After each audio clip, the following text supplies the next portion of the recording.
Welcome everyone. Today you're about to witness one of the most powerful, unbelievable, and life-changing stories of our time.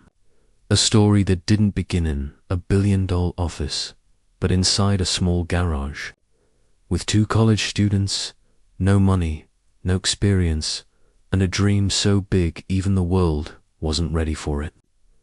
This is not just the story of a company. This is the story of how two unknown students created something that transformed every second of your life. From how you search, how you learn, how you work, and even how you dream. Today, we can't imagine a day without typing something into Google. But have you ever wondered how it all began? Who were the minds behind it? How did they go from two students building a word search engine to running one of the most powerful empires the world has ever seen? This is not a fairy tale. This is a real story of pain, rejection, obsession, and an unstoppable dream.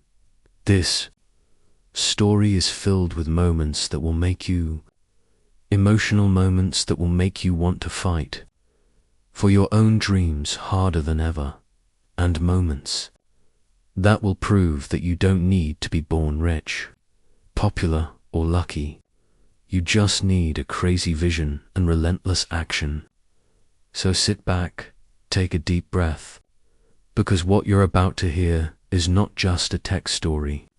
It's our human story, a story that proves impossible is nothing.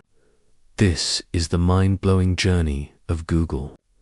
From a Stanford dorm room to a garage, to controlling nearly every corner of the internet and changing the way we live forever. Part 1. Two nerds, one dream. The birth of an idea before the word Google even existed, before the internet became a part of your daily life. Two young students were sitting in their university dorm rooms, obsessed with a question that no one else seemed to care about. How can we organize all the information in the world and make it useful? Let's rewind to 1995 at Stanford University, California. This is where two very different individuals met for the first time. Larry Page and Sergey Brin. Larry Page was not an ordinary student. He was the son of two computer science. He grew up in Michigan, surrounded by computers, printers, and piles of tech magazines. He wasn't interested in parties. He wasn't interested in sports. His brain was wired differently. He wanted to understand systems, solve big problems, and think far beyond the average mind. Larry was quiet, curious, and always thinking about how things work. And even from a young age, he believed information could change the world, if only we could organize it properly. Sergey Brin was born in Moscow, Russia, and moved to the United States when he was just 6 years old. His family escaped communist oppression so they could live in a free country. His father was a mathematician. His mother was a NASA scientist. From a very young age, Sergey was surrounded by logic, discipline, and high expectations. But Sergey had a rebellious mind. He wasn't afraid to challenge ideas or speak up. He was sharp, witty, bold, and full of energy. So when Larry met Sergey at Stanford, they didn't like each other at first. Yes, that's the truth. They argued in almost every conversation. Different personalities, different styles, but the same curiosity. Both of them were obsessed with the power of information. Back in the 90s, the internet was growing fast, but it was chaotic. There were websites, but no good way to find the right one. You'd type something and get 100 useless results. Search engines like Alta Vista, Lyos, and Yahoo existed, but they were not accurate. They didn't understand which page was actually the best. Larry started wondering what if we could rank pages based on how many other pages linked to them, like a vote system. If more sites point to one site, maybe that one is important. It was a brilliant idea, but no one saw it yet. Larry called his idea Backrub. It was named this because it analyzed backlinks on the web. He discussed it with Sergey. Sergey, being the genius with mathematics, saw the potential instantly. They teamed up, and that's when something powerful began. To students, one idea, one goal: organize the world's information and make it accessible and useful. They didn't know it yet, but they were about to change the world forever. They started writing code in their dorm rooms day and night, sometimes 20 hours straight. They used cheap parts to build their first servers. They borrowed old computers, stacked them in towers, and run tests every day. They weren't thinking about becoming billionaires. They weren't even thinking about building a company. They just wanted to create something that actually worked. They were solving a real problem, and they believed the world needed it. Eventually, they realized the name Backrub didn't sound right. They needed something that would represent huge amounts of data. So, they chose the word Google, a play on the number, which is a 1 followed by 100 zeros. It was fun. It was unique, and it represented their mission to handle endless amounts of information. And just like that, Google was born. But no one was interested. Not yet. They pitched it to Yahoo to excite 2 tech investors. Everyone rejected them. Some laughed. Some said, "Search is not a business. Why waste your time?" Some said, "This will never work. You're just students." Larry and Sergey were crushed, but they didn't stop because the fire inside them was bigger than the noise around them. They believed in their idea more than the world doubted it. And that belief, that obsession, is what gave birth to the greatest tech empire in history. Part 2. Built in a garage, rejected by giants, but they never gave up. Larry Page and Sergey Brin had created something. Google, a search engine that could actually understand which websites were valuable. But here's the truth. Most people don't know. Having a great product is not enough. If no one believes in you, no one funds you, and no one gives you a chance. You are just a genius with an idea collecting dust. That's exactly what happened. They had a working product, but no money, no company, no office, no employees, and worse, they had no one who believed in them. So now began the real war, the war of convincing people to give them ashes. Larry and Sergey started doing everything they could to raise money. They pitched Google to Yahoo. Yahoo said, "We're not interested in search right now. People don't want to find things. They want to stay on our homepage longer." Translation: Yahoo wanted to distract users, not help them leave quickly by giving fat. They didn't understand that fast. Clean search was the future. Rejected, then they went to Excite, another popular company at that time. Excite CEO looked at Google and admitted, "Yes, it's good. Yes, it's better than what we're." But still, he said no. Rejected again, over and over. They kept hearing the same answers. Search engines don't make money. You can't build a business on that. You're outrageous to students. What do you know about business? They weren't just rejected. They were ignored, disrespected, underestimated. Every door was closed. But they didn't stop, because when the world slams the door on your face, you have 2 choices: cry and quit, or build your own door and walk through it. They chose the second. In 1998, something unexpected happened. One man, Andy Beckelheim, the co-founder of Sun Microsystems, agreed to meet Larry and Sergey early in the morning. They showed him a demo of Google on the Stanford campus outside on a pic. He didn't ask for a fancy business plan. He didn't wait for perfection. He saw the demo and said just one thing. I don't need to hear more. This is amazing. Here's a check for $100,000. That single check was the turning point. But here's the funny part. Google didn't even exist as a company yet. They had no business bank account. So they had to rush and register the company.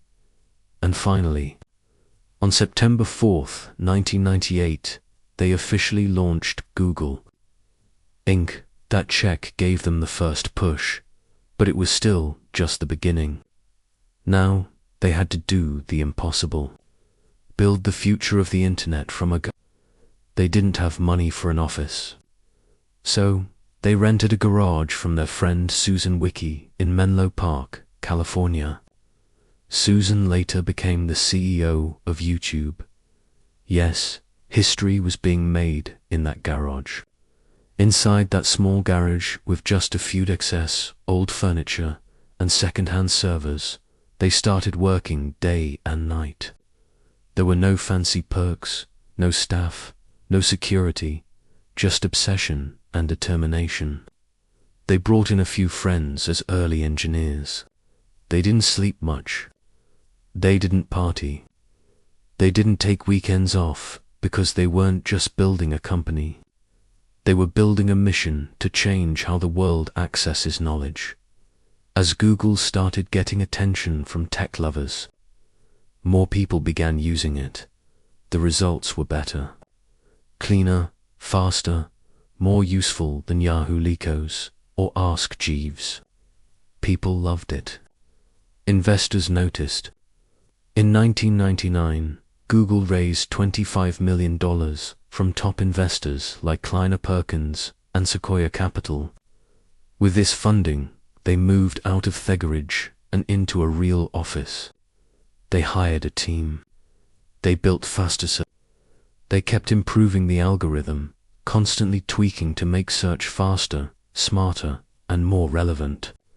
And while other tech companies were still trying to be web portals, Google focused on one thing only: search. While everyone else was chasing money, Larry and Sergey were chasing mission. Simple page, massive impact. Google's homepage was different. It was empty, just a search box. No flashing ads, no news, no distractions. Why? Because they believed one thing. The best design is no design. People come here to find answers. Let's help them fast. That user-first mindset became their secret weapon. And soon Google was exploding in popularity. By 2000, they were processing over 18 million searches per day. By 2001, that number jumped to over 100 million.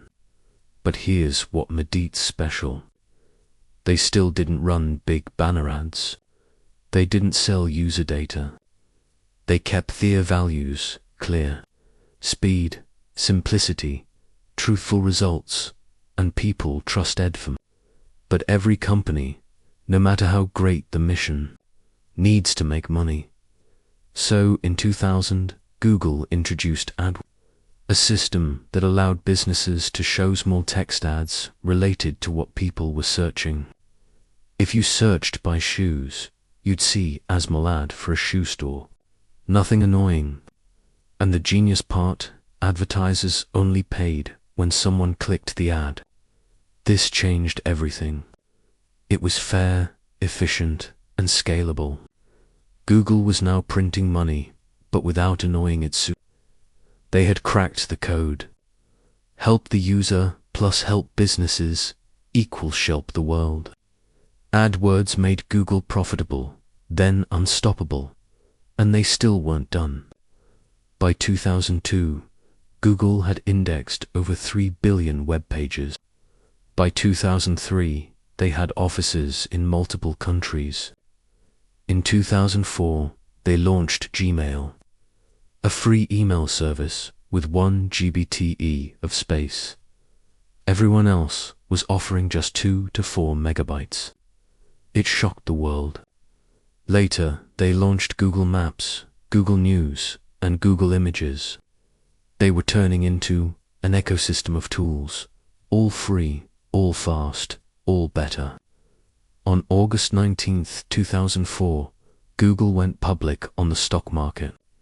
Its shares opened at $85. Today, those shares are worth hundreds of billions. Larry and Sergey became billionaires. But more importantly, they proved that purpose can build power. Part 3. Global Expansion, Ruthless in How Google Took Over the World. By 2004, Google had already changed the rules of the internet. They weren't just a company. They were a movement. People trusted them. Investors wanted them. And their mission to organize the world's information and make it universally accessible was finally becoming real. But here's what most people don't understand. The world doesn't stay quiet when you speak. The bigger you get, the more people try to stop you. And Google's next phase wasn't peaceful. It was a battlefield full of threats, takeovers, and bold. Let's begin. The moment Google became big, it threatened the tech titans of time. Microsoft, which ruled computers with Windows and search with MSN. Yahoo, which once rejected Google, now felt the heat. Apple, a rising force in hardware, would soon enter the fight. Google was surrounded by powerful companies with massive money, lawyers, and deep control over software and devices. But Larry and Sergey had one thing none of them had: the hunger to keep evolving no matter how big they became. Even after their IPO, they made a rule inside the company. Don't become slow. They encouraged employees to use 20% of their work time to chase their own creative ideas.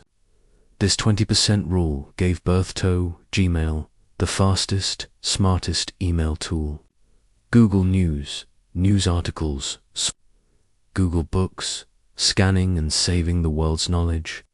Google Images, after people search Jennifer Lopez's dress at the 2000 Grammys, they weren't waiting for problems. They were chasing the future. And the world started noticing. By the late 2000s, one thing was clear. The future wasn't on display. It was in your pocket. People were shifting from computers to mobile phones. And at that time, Apple had launched the iPhone, changing everything. Apple was rising fast. If Google didn't move now, they could lose the next war. So, what did they do? They quietly bought a small startup called Android Inc. in 2005, led by Andy Rubin. At that time, Android was just an idea. But Larry and Sergey saw the future, their vision. An open-source mobile operating system that anyone could use. Not just one company like Apple. They gave Android everything: resources, talent, freedom. And in 2008, the first Android phone was released, the HTC. Dream, it wasn't perfect, but it was free, flexible, and full of potential. Shun, Samsung, Motorola, LG, everyone joined Android. The war with Apple had begun, and over the next decade, Android would dominate over 80% of the world's smartphones. Let's rewind to 2006. Two friends, Steve Chen and Chad Hurley, had created a simple platform where users could upload videos. It was fun, casual, and new. The site, YouTube, it was growing fast. Too fast. Google saw this as both a threat and an opportunity. So, what did they do? They bought YouTube for $1.65 billion in less than 2 years after its creation. At the time, people thought Google was crazy, but they weren't. Today, YouTube is the second most visited website in the world after Google itself. And it's not just entertainment. It's education, business, art, and global culture. Meanwhile, Google didn't stop building. They launched Google Maps, allowing you to explore the world in real time. Google Earth, giving you satellite views of any place on the planet. Google Translate, breaking language barriers. Google Drive, storing your documents in the cloud. Google Docs, replacing Microsoft Word for millions. Chrome, a lightning-fast browser that became a #1 in the world. Every tool was faster, cleaner, smarter, free. They weren't just solving problems, they were reprogramming modern life. Water booth money. While all these tools were free, Google was still making billions. How their main engine, AdWords, now rebranded as Google Ads. Every business wanted to be visible on Google, and Google gave them the power to target the right user at the right time. From small stores to giant corporations, everyone paid Google, and this advertising engine powered all their free tools. It was a perfect system. Help the user, trust increases. Help the advertiser, profits increase. Keep the mission pure, grow forever. Most companies stop when they're successful. But Larry and Sergey built a secretive division called X, also known as the Moonshot Factory. Their goal, solve the world's hardest problems using radical technologies. Projects from X include Travinkas, Waymo Internet from high-altitude balloons, Loon, smart contact lenses for measuring, Google Glass, augmented reality glasses. Some failed, some succeeded, but that wasn't the point. Google kept its soul as a search engine, but its brain as a lab. Success always brings responsibility, and Google had its share of criticisms, privacy concerns. Is Google watching us? Accusations of, is Google too powerful? Fines from the EU. Billions for breaking antitrust laws. Censorship debates. What should be shown and what should be removed. Employee protests. Ethical concerns about working with governments and military projects. These weren't just technical problems. They were moral battles. And Google had to evolve not just as a company, but as a global citizen to respond to growing pressure. In 2015, Google they created a new parent company, Alphabet Incorporated. Now Google was just one part of a bigger vision. Under Alphabet were Google, YouTube, Android, Wemo DeepMind, AI Lab, Calico, Life Extension Research, Verily, Healthcare. Alphabet gave them flexibility, focus, and future readiness. AI, the next revolution. In the last decade, Google made another bold move. Bet everything on artificial intelligence. They acquired DeepMind, one of the world's most advanced AI. They launched tools like Google Assistant, Google Lens, BERT and Gemini, AI language models. Google Translates, neural engine AI-powered search that understands your intent, not just keywords. Google was no longer just agoizing information. Now it was trying to understand it, predict it, and help you think better. Let's pause here. How did this happen? How did two students build an empire that now touches every phone, every email, every map, every search, every language, every video, every document, every digital moment? It wasn't luck. It wasn't magic. It was a combination of vision, not short-term money, but long-term impact, speed. Move fast, break things, fix them better. User-first mindset. Never overcomplicate. hiring only the best minds from engineers to designers to dreamers. Continuous risk-taking, never settling, always experimenting, staying obsessed with learning. Every failure was a data point. Culture of innovation. Even interns could build billion-dollar ideas. Google became more than a company. It became an extension of human intelligence. Part 4. Power, Pressure, and Letting Go. The emotional weight of building Google. After years of innovation, expansion, and global domination, Google was everywhere. You searched something. It was Google. You needed directions. Google. You watched a video. YouTube, bound by Google. You used a smartphone. Chances are it ran on Android, also Google. You typed an email, Gmail. You opened a browser, Chrome. You stored a file, Google Drive. You translated a word, Google Translate. Google had become a second brain for humanity. But here's the truth. The more powerful you become, the more you lose control.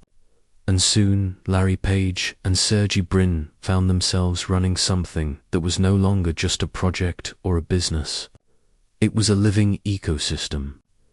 It was a part of modern civilization. And with that came difficult questions, impossible decisions, and deep emotional battles.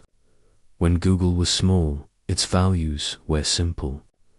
Focus on the user. Build great things. Never be evil. But as it grew, those values were tested again and again. Here are some of the challenges: censorship and free speech. Should Google show results that include hate speech? Should it hide illegal content? What about politically sensitive topics in certain countries? In some nations, governments demanded Google remove results that criticized them. If Google refused, it could be banned in that country. If Google agreed, it could be accused of supporting censorship. There was no easy answer. The very company that once promised to make all knowledge available was now being a schizo, limited, and sometimes it did. Privacy concerns. As Google grew, so died its data. Google now knew what people searched, where they were, what they clicked, what they watched, what they bought, what they said to their assistant, and even how long they looked at something. It became the largest collector of human behavior in history. Some people loved it because it made things convenient. Others were terrified. They felt watched, tracked, studied. Critics said, Google knows more about you than your own family. That's a heavy truth. And it led to lawsuits, public protests, and global debates, employee revolts, and ethical dilemmas. Inside Google, even its employers started to question the direction. Some protested when Google signed contracts with military agencies to help with AI-powered drones. Others protested working with authoritarian governments. Even more protested the way women and minorities were being treated in leadership roles. One of the biggest walkouts in tech history happened at Google, led by thousands of its own employees, not its. The company that was once a symbol of freedom and brilliance was now under the microscope, even from within. Now, let's talk about the founders. Larry Page and Sergey Brin had started Google because they loved solving problems. They were dreamers, engineers, idealists, not CEOs. But now they were leading an empire with over 100,000 employees. Legal battles, media attacks, and global consequences. Larry began avoiding public appearances. He hated speaking at events. He wasn't chasing attention. He just wanted to build. Sergey too stayed behind the scenes. He worked on futuristic projects but rarely spoke to the press. Running Google had become exhausting, not because of the work, but because of the burden of the brand. Google wasn't just Google anymore. It was Android, YouTube, Gmail, Search AI, Maps, Earth, Chrome, Translate, Cloud, Fiber, DeepMind, Waymo, Smart Home, Smart Cities, Health Tech, Life Science, Quantum Computing. It was too much. They realized we're no longer the best people to run this company. It was one of the hardest, most emotional decisions of their lives. They had built the most powerful technology company on Earth, but now they had to let it go. On December 3rd, 2019, Larry Page and Sergey Brin announced they were stepping down from their leadership roles at Alphabet, Google's parent company. They wrote a public letter that said, "We've never been ones to hold on to management roles when we think there's a better way to run the company. And Alphabet and Google no longer need two CEOs and a president." They handed control over to Sundar Pichai, the CEO of Google, a humble, brilliant Indian-born engineer who had risen through the ranks with honesty, vision, and kindness. Larry and Sergey didn't vanish. They still held board seats. They still had voting power. They were still there in the shadows. But the company now belonged to the next generation. It was emotional. It was quiet. And it was necessary because sometimes the greatest power is knowing when to What does Google mean today? Today, Google is not just a website. It's a global research lab, a media company, a hardware maker, a phone system, a cloud platform, an advertising engine, an AI leader, a data collector, a culture shaper, and a tool that billions depend on every single day. It's both loved and feared, trusted and questioned, admired and criticized. Others what no one can deny. Google changed the way humans interact with knowledge forever. It made information free, fast, and powerful. It connected the world. It gave small businesses It gave learners access to answers. It gave creators a platform. It gave dreamers the tools to build. It empowered the entire digital revolution. Let's pause here and be honest. This is not just a story about a tech company.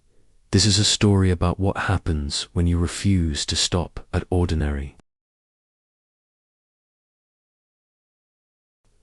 When you take a problem everyone ignores and you solve it better than anyone thought possible. When you chase your obsession, even when the world laughs. When you keep your values in focus, even as the world tempts you with shortcuts. When you build for others, not just for money. Larry and Sergey didn't start with They started with questions. They didn't chase fame. And even when they became billionaires, they still wanted to invent, explore, and evolve, not just manage. The world needs dreamers like that. Part 5: Legacy, Impact, and the Truth Behind Google's Global Power.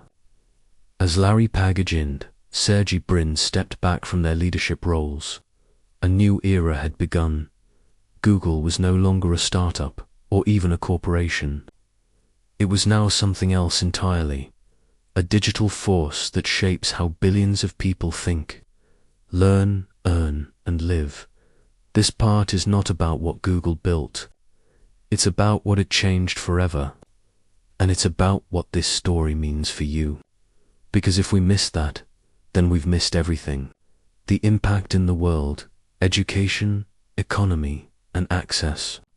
Before Google, knowledge was locked. Locked in books, locked in libraries, locked in universities, locked behind money, borders, and power. But Google changed that. It gave every human being a key to unlock knowledge instantly. A child in a small village without school can now search anything. A young girl who can't afford college can learn computer science on her phone. A poor entrepreneur with no business degree can watch videos, read blogs, and build something from scratch. Google made information democratic. It flattened the world, and because of that, entire industries were born. The YouTube creator economy, the Google Ads business empire, online courses, websites, influencer marketing, remote jobs, digital freelancers, small businesses ranking in search and growing without physical stores. Today, millions of people earn money online because Google created the systems that made it possible. Google didn't just build products, it built opportunity. The rise of AI is Google replacing itself. Ironically, Google's biggest future threat may come from the same thing it helped create: artificial intelligence. As AI tools become smarter, like ChatGPT, Gemini, and others, the way we search for information is changing again. People want answers, not just links, and Google knows this. So Google is now transforming itself again with its AI models like Gemini, Bard, and others. Google is moving toward conversational, predictive, human-like intelligence. They are not just trying to help you search. They are trying to understand you before you even ask. That's the next evolution. But it comes with deep responsibility. Because when a machine knows what you need, it can guide your thoughts, shape your decisions, and influence your beliefs. Google is walking on the edge of a new kind of power. The power to shape minds. And how they handle that power will define the next century. The real cost of building something this big. Behind every great company is a cost most people don't see. Yes, Google brought knowledge to the world. Yes, it made billions of lives, but it also ended thousands of small newspapers, disrupted industries that couldn't keep up, raised questions about surveillance, privacy, and data ownership, forced societies to ask, what happens when one company becomes a digital god? The founders didn't plan for this. They just wanted to build something useful. But now the world they helped create is far bigger, more complicated, and more fragile than anyone imagined. And this is where we come to you. What this story teaches you, even if you never work in tech, this isn't just a story about Larry Page or Sergey Brin.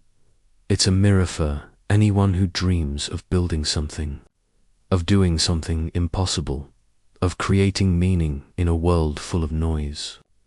Here are the truths this story teaches.